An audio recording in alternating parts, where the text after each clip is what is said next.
جی قدرمنو کتونکو دا وخت تاسو ګورئ چې دا هغه ځای دی چېرته چې د جماعت اسلامي سبا په 13 نومبر باندې چې کوم دی نو یو عظیم نشانه جلسه د ملکن ډیویژن د حقوقو لپاره کېدونکې ده. دا سټیج لګیا د تیاریږي، لاندې کرسۍ پرتې دي او دغه ګراوند دی د دې دا تاسو ګورئ ډېر لوی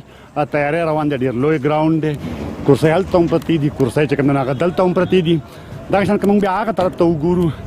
دا کنټینر راغلي دي، دغه هم کرسۍ راغلي دي او دا ګراوند دغه شان تاو شوی دی. دا لایټینګ سیستم چې کوم دی دا روان دی د هغه ځای پورې دا بیا ګراوند دی او همدغه شان دا سلسله چې کوم دی دا شروع شوې ده. د دې جلسې په حواله باندې سراج الحق صاحب او د هغې سره نور مرکزي چې کوم د جماعت اسلامي مشران دي یا نور بیا کوم د صوبې په سطح باندې کوم مشران دي د دې ضلعې په سطح د ملکن ډیویژن په سطح دې حواله باندې د جماعت اسلامي صوبې چې کوم جنرال سیکرټري دی عبدالواسع صاحب هغه د هغه سره نور مرګري چې کوم دی نو هغې خبري غونډې ته د تیارۍ په حوالو باندې اعلان به کوي، دغه وینا به کوي. دغه وینا کې هغې څه وایي دغه تاسو واورئ او وګورئ. دغه د جلسې تیاری روان دی، د جلسې په حواله باندې د هغې پیغام څه دی پریس کانفرنس کې تاسو هغه وګورئ. په دې وخت کې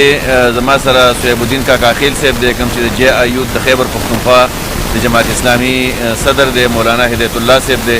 عزیز الله خان صاحب دی، د جماعت اسلامي ضلع دیر جنرال سیکرټري یعقوب الرحمن صاحب او نور د دې ضلع دیر پاین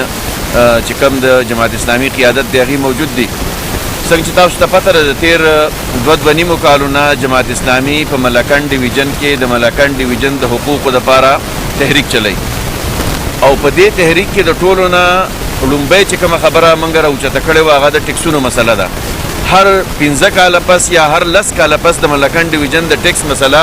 راوچتېږي. خو دې موجوده حکومت ظلم دا وکړو چې د 15 کالو د ایکسټینشن عوامو پوره توقع او امید لره او حکومت وعده هم کړې وه چې موږ به ایکسټینشن ورکوو، خو هغه ایکسټینشن صرف د یو کال دپاره د ملکن ډیویژن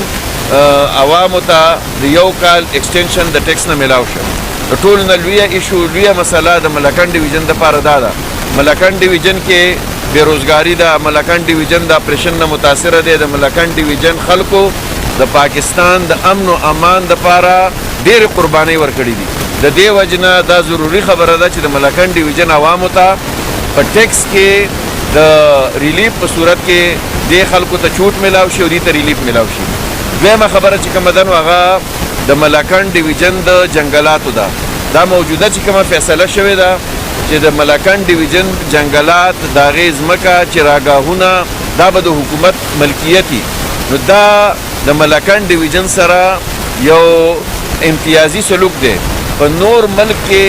یا زموږ د صوبې په نورو حصو کې چې د جنګلاتو دپاره کم قانون دی هغه قانون دی په ملکن ډیویژن کې هم اپلای کړی شي او د دې ځای چې کوم چراګاهونه دي د دې ځای کومه ځمکه ده دا نسل در نسل د دې عوامو ملکیت دی. درېیمه خبره دا ده چې په ملکن ډیویژن کې کم ماینز اینډ منرلز تیر قانون پاس شوی دی. یعنې د خوړونو کې چې کومه بجري ده او کومه شګه ده دا بجري او شګه دا د عوامو خپل ملکیت و، پخپله به د عوامو استعمالوله. د هغې دپاره حکومت قانون سازي وکړه او دا یې د حکومت ملکیت وګرځو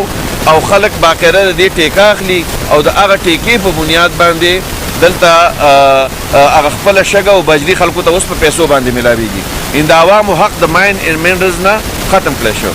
څلورمه خبره چې ده نو هغه د ملکن ډیویژن کې د بجلۍ ده.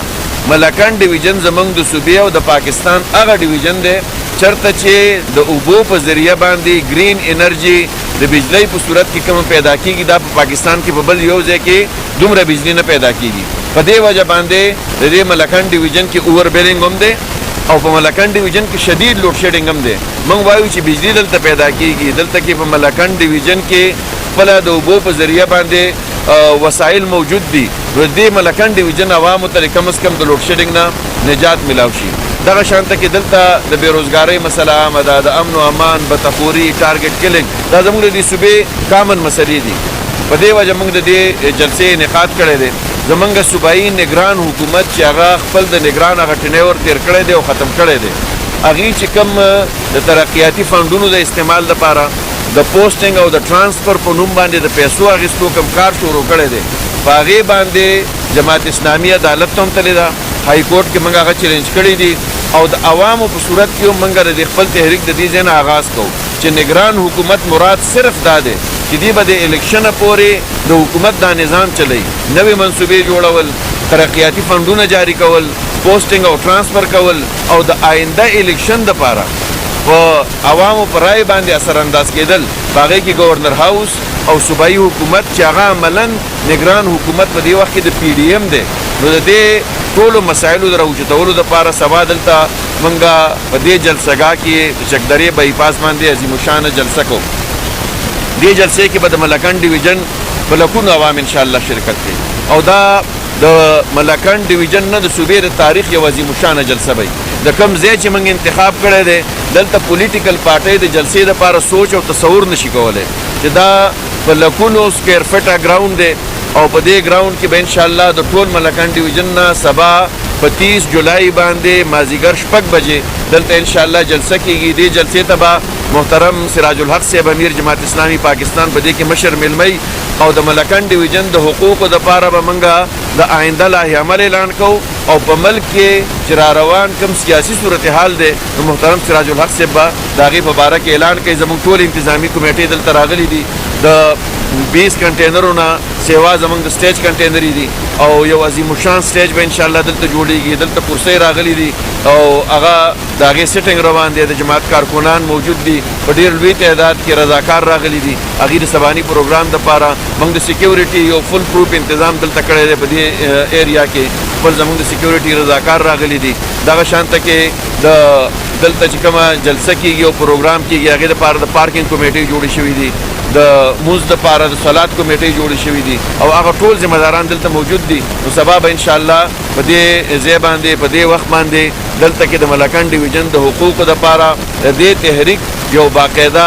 لایحه عمل موږ طی کوو او انشاءالله د خپل تحریک به هغه آخري منطقي انجام ته رسو چې د عوامو مسایل هم حل شي او د ملکنډ عوامو ته د ټیکس نه ریلیف او چوټ هم میلاو شي جماعت اسلامی چې کوم د کوزدیر حلقه اینه چې نه د قومي اسمبلی امیدوار دی مولانا اسماعیل صاحب ورسره چې کوم دی نو زمونږ د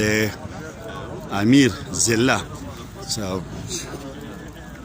اعزاز الملک ابکاري صاحب او نور مشران چې دی نو هغه د جنرال سکرټر خیبر پښتونخوا عبدالواسع صاحب سره چې کوم دی نو جلسهګاه ته راغلي دي او دلته کې دی ګوري عیني انتظاماتو جایزه اخلي او تیاری چې کوم دی نو روان دی